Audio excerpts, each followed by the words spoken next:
Like fingerprints and DNA, faces are also unique to each individual.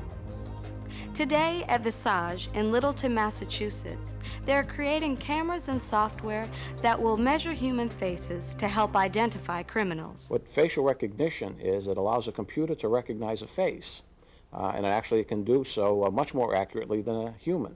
And what our technology does is we take 128 measurements of the face, and we calculate all of those things with our software into an algorithm.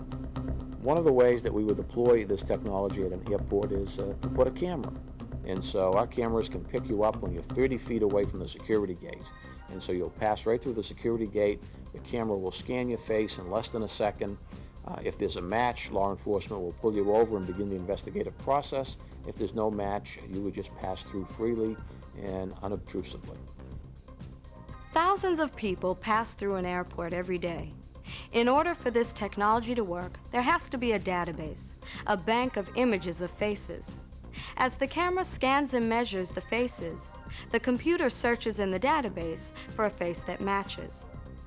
When it finds a match, it alerts the security guard. Even though security like this makes some people comfortable, others worry about surveillance cameras. Do they protect us, or do they reduce our right to privacy?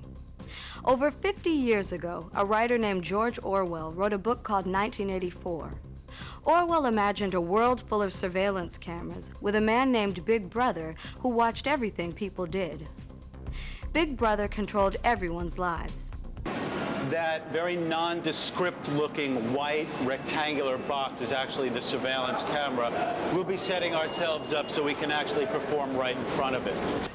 The surveillance camera players protest the use of surveillance cameras. They argue that the individual's rights to privacy are gradually being lost. So they go into subways with signs to make people aware of surveillance cameras. They worry about the future. It's the government and private sector money trying to control our social lives. Surveillance cameras right now are in public gathering places, but what's the next step?